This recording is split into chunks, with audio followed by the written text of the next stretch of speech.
আসসালামু আলাইকুম। আমি বর্তমানে দুবাই প্রবাসী। তো মালয়েশিয়াতে দীর্ঘদিন ছিলাম, যার জন্য মালয়েশিয়ার ব্যাপারে অনেক কিছু মোটামুটি আমার জানা আছে। তো মালয়েশিয়াতে দুবাইয়ের চেয়ে মালয়েশিয়া অনেক বেশি সুন্দর। থাকা খাওয়া সব দিকেই ভালো সুবিধা। বেতন দুবাইয়ের চেয়ে মালয়েশিয়াতে একটু কম, কারণ দুবাইতে এখন বর্তমানে একেবারে কোনো কাজ না জানলেও, কোনো কাজ জানে না তেমন একজন শ্রমিকও দৈনিক 100 দিরহাম রোজে হেল্পারি করতে পারে। সে যে কোনো কাজের হেল্পারে হোক, কমসে কম 100 দিরহাম, 8 ঘন্টা ডিউটি, টোটাল 9 ঘন্টা, 1 ঘন্টা খাবারের টাইম। তো এই জন্য ডিউটি 8 ঘন্টা, 8 ঘন্টার মধ্যে আপনার 100 দিরহাম পাওয়া যায়। ভিসা যাই হোক, ভিসা যার যেই হোক, 100 দিরহাম পাওয়া যায়। তো এইখানে মালয়েশিয়ার সাথে যেই কয়েকটা জিনিসের তফাৎ, সেটা হলো দুবাইতে অবৈধ হয়ে যায়, এটা বিভিন্ন কোম্পানির কারণে অবৈধ হয়। গভর্নমেন্টের এখানে দুবাই গভর্নমেন্টের কোনো ফল্ট নাই। দুবাই গভর্নমেন্টের দোষে দুবাইতে কোনো একজন মানুষ অবৈধ হয় না বা ভিসা ছাড়া হয় না। তবে মালয়েশিয়াতে বেশিরভাগ মানুষ যারা অবৈধ হয়ে যায়, এটা মালয়েশিয়ার ইমিগ্রেশন বিভাগের কারণে হয়। কারণ আমি যতটুকু জানছি, যতটুকু দেখছি, সেই হিসেবে বলতেছি। মালয়েশিয়া গভর্নমেন্ট বিভিন্ন এজেন্সির মাধ্যমে দায়িত্ব দিয়ে দেয় ভিসা রিনিউ করার জন্য। এর মধ্যে মালয়েশিয়ার গভর্নমেন্টের অনেক কাছের মানুষও আছে। যেমন আগে আসলে একটা মাই ইজি, বা আমরা সহজে বলতাম মাইজি।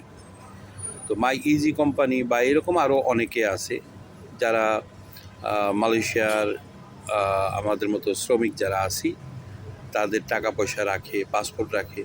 দেখা যায় পাসপোর্ট জমা দিয়েছে, 2 বছরের মধ্যে পাসপোর্টের চেহারাই দেখে না, ভিসা রিনিউ হইলো কি হইলো না, হইতেছে এই মানে এইগুলি চলে। টাকা দিতেছে, শুনতেছে রিনিউ হইতেছে, কিন্তু পাসপোর্ট চোখে দেখে না। এমনও হাজার হাজার লোক আছে যাদের পাসপোর্ট 2 বছর 3 বছর যাবৎ এজেন্সির কাছে পড়ে আছে, ভিসা রিনিউ হইলো কি হইলো না এই ব্যাপারে জানে না। অথবা অনেক এজেন্সি আছে যাদের কাছে টাকা দেওয়া হয় ভিসা রিনিউ করার জন্য, তো ভিসা রিনিউ করার টাকা পয়সা নিয়ে এগুলি পালায় যায়। কিন্তু দুবাইতে এটা নাই। দুবাইতে সব কিছু সরাসরি, সব কিছু নির্দিষ্ট অফিসে যাইব। দুবাইও আছে, বাটপার আছে, বাটপার এর মধ্যে ইন্ডিয়ান বাটপার আছে, বাংলাদেশি বাটপার আছে। তবে মালয়েশিয়ার মতো গাফলতি নাই। ইমিগ্রেশন বিভাগের সব কিছু কাজকর্ম যারা সরাসরি যাইতে পারে, যেমন ইমিগ্রেশন অফিসে যে কোনো লোক হোক, সে সরাসরি যে তার ভিসা জমা দিয়ে সে ভিসা রিনিউ করতে পারে। তো অনেকেই আছে একটু কম জানে, সবাই তো আর ভালো জানে না, একটু কম জানে, কম বোঝে, তারা যায় বিভিন্ন এজেন্সির কাছে। তো এজেন্সি বাটপারি করলো, শতকরা 5% এজেন্সি বাটপারি করে কিনা আমার সন্দেহ আছে। কারণ এখানে লাইসেন্স করা এজেন্সিওয়ালারা যদি বাটপারি করে, তাদের অবস্থা কেরোসিন হয়ে যাবে যদি পুলিশের কাছে রিপোর্ট যায়। আর মালয়েশিয়াতে এগুলির কোনো প্রতিকার নাই। আরেকটা হলো দ্বিতীয় দিকটা, মালয়েশিয়াতে অপরাশি দেয়। যে কোনো এলাকায় অপরাশি দিলে দেখা যায় 200-300 মানুষ ধরে নিয়ে গেলে পরে ক্যাম্পে উঠানোর পরে অনেকেই আছে পর্যাপ্ত পরিমাণ টাকা পয়সা খরচ করতে পারলে এখান থেকে ছাড়া পায়, ভিসা থাক বা না থাক, এই ব্যবস্থাটা আছে। এবং রাস্তাঘাটে পুলিশে ধরলেও টাকা নিয়ে ছেড়ে দেয়, এই ব্যবস্থাটা মালয়েশিয়াতে আছে। এটা ভালো মন্দ দুইটা দিকেই হইতে পারে। তবে দুবাইতে যদি কেউ ভিসা ছাড়া পুলিশ বা সিআইডির হাতে ধরা পড়ে, তারা রক্ষা নেই। সে দেশে যাবে 1000% গ্যারান্টি, এতে আর কোনো সন্দেহ নাই। ভিসা ছাড়া ধরা পড়ছে, তাকে দেশে পাঠাইবে, এতে আর কোনো সন্দেহ নেই। তো এই হলো দুবাইতে কোনো ঘুষ চলে না। দুবাইতে যে কেউ ধরা পড়লো পুলিশের হাতে বা সিআইডির হাতে, সে 500, 1000 বা 2000, 5000 দিরহাম দিয়ে সে পুলিশের কাছ থেকে ছুটে আসবে, এই ব্যবস্থা এই দেশে নাই। দুবাইয়ের ব্যবস্থাটা ভিন্ন রকম, আইন শৃঙ্খলা পরিস্থিতিটা ভিন্ন রকম। আর কর্মক্ষেত্রে যেগুলি মালয়েশিয়ার সাথে একেবারেই একটু ভিন্ন, সেটা হলো মালয়েশিয়াতে কাজ করলে কোম্পানিতে বেতন মিস হয় না, এটা 99% মিস হয় না। 1% কিছু খারাপ আছে, যেগুলি হইতে পারে, বিভিন্ন কারণে হইতে পারে। তো সাধারণত চাইনিজ বসেরা কোনোদিনও টাকা মাইরা দেয় না কোনো সময়। আর দুবাইতে কাজগুলি হলো সম্পূর্ণ বিদেশিদের হাতে। বিদেশি বলতে মেইন বস থাকে ধরেন ইন্ডিয়ান, মিশরি, পাকিস্তানি। মেইন বস পাকিস্তানি হয় না, মেইন বস ইন্ডিয়ানই বেশি হয়। আর তাদের পরে আছে পাকিস্তানি, কন্ট্রাক্টরের মধ্যে আছে পাকিস্তানি, বাংলাদেশি বা ইন্ডিয়ান। ইন্ডিয়ান বলতে সাউথ ইন্ডিয়ান বেশি, যারা সেকেন্ড ধাপে আছে, দ্বিতীয় ধাপে। তো এই সাউথ ইন্ডিয়ান যারা এখানে মারোয়ারি বলে বা মালোয়ারি বলে, তো এই মারোয়ারি অথবা মালোয়ারি যাই বলে দুবাইতে প্রচলিত ভাষায় আর কি, এরা কারো টাকা মারে না। এরা সবার টাকা ঠিকঠাক মতো পেমেন্ট করে দেয়। কাজ করলে হয়তো 2 দিন দেরি হইতে পারে, তবে সাউথ ইন্ডিয়ানরা কখনই কারো টাকা মারে না। সবচেয়ে নষ্টামি হলো পাকিস্তানিরা। পাকিস্তানি, এরপর আছে বাংলাদেশি। আমরা এই দুই জাতি যেই দেশে আছি ওই দেশেই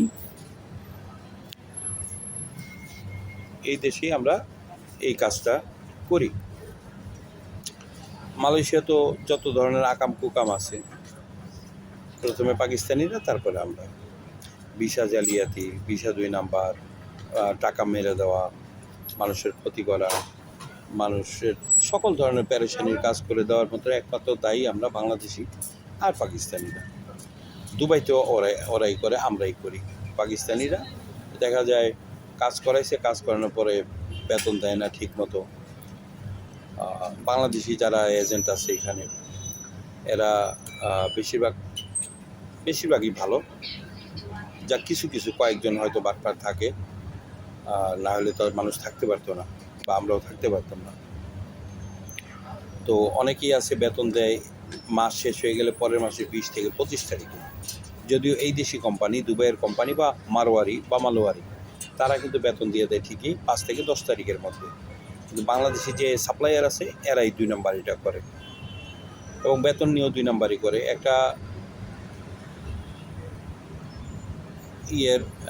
যেমন ধরেন আবাসিক হোটেলে যারা কাজ করে, বর্তমানে আবাসিক হোটেলের রেট আছে 7 দিরহামের মতো। 7 দিরহাম না, প্রতি ঘন্টায় আমরা বাংলাদেশিরা এখন 9 থেকে 10 দিরহাম পাই ঘন্টায়। যত ঘন্টা কাজ হোক সেই হিসেবে পয়সা। তো 12 ঘন্টায় ডিউটি হয় বেশিরভাগ। আর আবার এই হোটেল হলে 3 বেলা খাবারও এটার মধ্যে থাকে, খাবারও খুব ভালো মানের।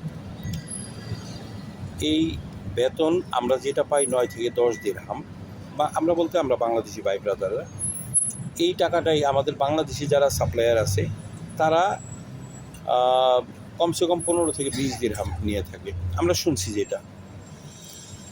তো এই সাপ্লায়ারদের একটাই খরচ, সেটা হলো ধরেন একটা গাড়িতে 5 জন 4 জন বা 10 জনের জন্য একটা ট্যাক্সি ভাড়া করে রাখে, তারা ডিউটি টাইমে নিয়ে যায় আবার নিয়ে আসে। তো দুবাইতে ট্যাক্সি ভাড়া খুব একটা বেশি না, যেটা ভাড়ার ট্যাক্সি এটা খুব বেশি না।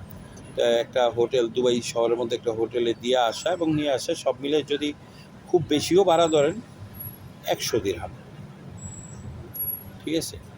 100 দিরহাম হইলে জনপ্রতি 20 দিরহামও যদি আমি খরচ ধরি, জনপ্রতি 20 দিরহাম যদি একটা এজেন্টের খরচ হয়, তাহলে 12 ঘন্টা ডিউটিতে 2 টাকা করেও যদি কম দেয়, তা তো 24 দিরহাম ক্যাপচার হয়ে যায়। কিন্তু এরা কমসে কম 8-10 দিরহাম কম দেয়, কমসে কম 8-10 দিরহাম কম দেয়, মানে তাদের জন্য 8 থেকে 10 দিরহাম রাখে। তো সাধারণ যারা আমরা শ্রমিক আছি, তারা সারাদিন 12 ঘন্টা ডিউটি করে পাই 108 টাকা, 9 টাকা করে ঘন্টা হলে, অথবা 96 টাকা বা 100 টাকা। 100 থেকে 108 টাকা বা 110 টাকার মধ্যে এখন সীমাবদ্ধ 12 ঘন্টা ডিউটিতে। আর তারা পাইতেছে কমসে কম 180 থেকে 190 টাকা বলতে দিরহাম। তো এই 180 দিরহাম বা 190 দিরহামের মধ্যে তারা 20 টাকা খরচ করে সাধারণ শ্রমিকদেরকে পেইড করতেছে 100 দিরহাম বা 108 দিরহামে এর, আর বাকিটা 108 দিরহামের সাথে আর 20 দিরহাম যদি খরচ ধরেন তো 120। আর তারা সেভ করতেছে, তারা প্রফিট করতেছে এক একজন শ্রমিকের কাছ থেকে 60 থেকে 70 দিরহাম পর্যন্ত। তো চিন্তা করা যায়, একটা মানুষ সারাদিন 12 ঘন্টা ডিউটি করে, দুটা পা একসাথে করার কোনো সুযোগ নেই। যারা আবাসিক হোটেলে কাজ করে তারা সারা দিন চলতির উপরেই থাকতে হয়। যদি আপনি রেস্ট নেন তাও ওই চলতির মধ্যেই থাকতে হবে। আর বিশেষ করে যদি রেস্ট নিতেই হয় তাহলে আপনাকে অবশ্যই ওয়াশরুমে সুতা দিয়ে ওয়াশরুমে যে আপনার 10 মিনিট একটু বসে, অনেকে যাদের সিগারেটের অভ্যাস আছে, যারা সিগারেট টাগারেট ফুঁকে, তারা যে ওইভাবে সময়টা কাটাইতে পারে। এছাড়া রেস্টের কোনো সুযোগ নেই। তো এই হচ্ছে পরিস্থিতি। এখানে ভিসা নিয়ে কোনো জটিলতা নাই। দুবাইতে একটা জিনিস ভালো, দুবাই না তথা সর্ব আরব আমিরাতের মধ্যে ভিসা নিয়ে কোনো জটিলতা নাই। যদি ভিসা আপনি করতে চান, আপনি ডকুমেন্টস নিয়ে যান যে কোনো জায়গায় গেলে আপনার ভিসা, যদি আপনার ডকুমেন্টস ঠিক থাকে, ভিসা কোনো ব্যাপার না। ভিসার অনেকগুলো আছে, পার্ট আছে।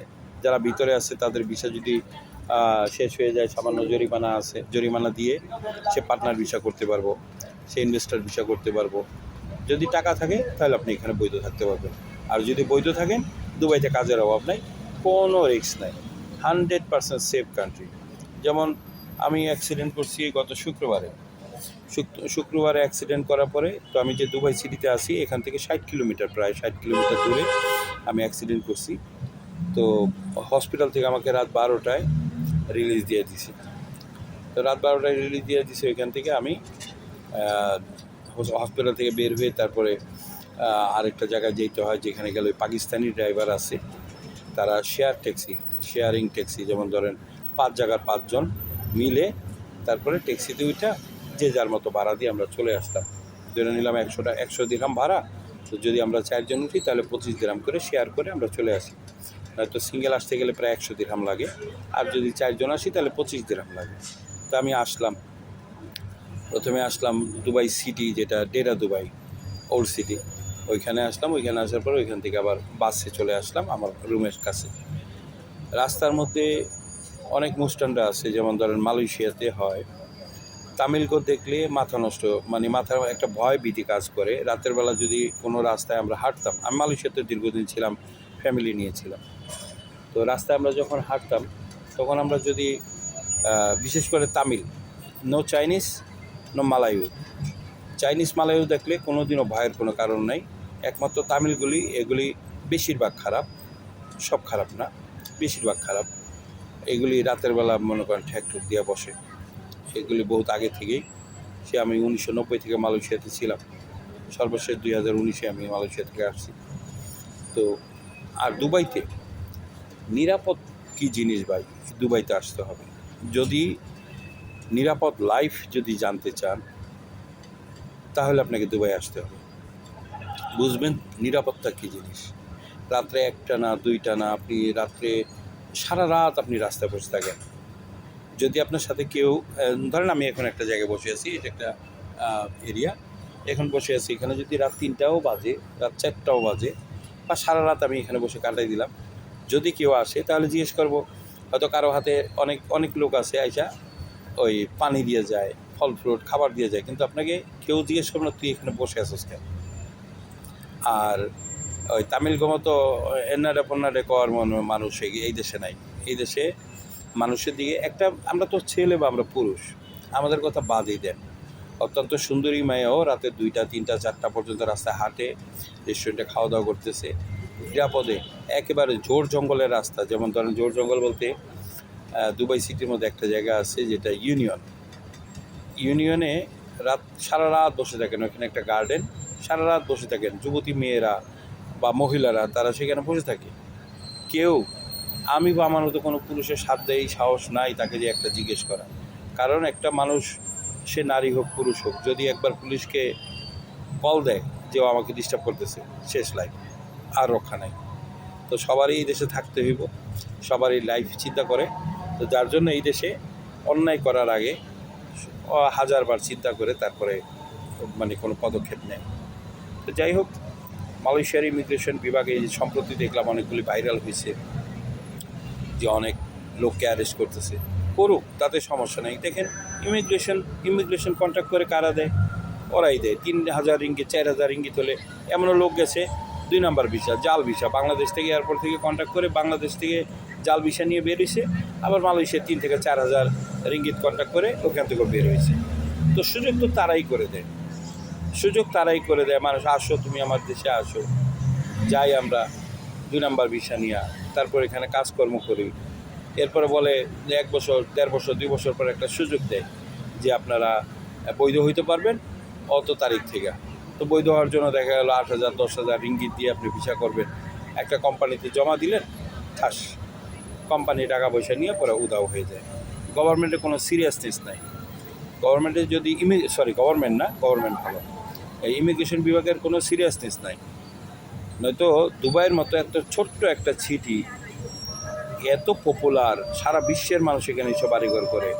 আর মালয়েশিয়ার প্রকৃতি, সৌন্দর্য, রাস্তাঘাট, জিনিসপত্রের দাম এত সস্তা, এত সুন্দর, সব কিছুর ব্যবস্থাপনা এত ভালো। তারপরেও দুবাইয়ের মতো একটা শহর অথবা সিঙ্গাপুরের মতো ছোট একটা শহর বা সিঙ্গাপুরের মতো একটা দেশ এত পপুলার কেন? শুধু মালয়েশিয়ার যদি তাদের নিরাপত্তা ব্যবস্থাটা ভালো করতো, একমাত্র তামিলগঞ্জ যদি টাইট দিয়ে রাখতো, এই তামিলটা যদি টাইট থাকতো, তাহলে বিশ্বের কাছে অনেক বেশি পপুলার হইতো মালয়েশিয়া। আমার দুনিয়াতে আমি বেশ কিছু দেশ দেখার সৌভাগ্য হয়েছে, এর মধ্যে একমাত্র বাংলাদেশের পরে যদি কোনো দেশের প্রতি একবার অন্তর থেকে মহব্বত থাকে সেটা হলো মালয়েশিয়া আমার খুব ভালো লাগে। মালয়েশিয়াতে আমরা পথে ঘাটে মামা খেড্ডায় বা অন্য সব দোকানে আমরা রেস্টুরেন্টে যেসব খাবার খাইছি, এগুলি খাবার আমরা দুবাইতে যারা আছি আরও বেশি টাকা কামাই মালয়েশিয়ার চেয়ে, কিন্তু খাবারগুলো খাওয়ার সাধ্য নাই, কারণ এখানে দাম অনেক বেশি। ঠিক আছে, তো এটাই কথা যে দুবাই অনেক সুন্দর, নিরাপদ, কাগজপত্র থাকলেও খুব ভালো, আর কাগজপত্র না থাকলে করতেও খুব সহজ। এখানে সিস্টেম ভালো। মালয়েশিয়া দেশ সুন্দর, গভর্নমেন্ট সুন্দর, মালাইও ভালো, চাইনিজ ভালো, শুধু বদমাইশ হলো ইন্ডিয়ান তামিল সব না, ধরে নিলাম 50% তামিল বদমাইশ, যারা শুধু বাংলাদেশি মিয়ানমার বা ফরেনারদের সাথে আচরণ খারাপ করে।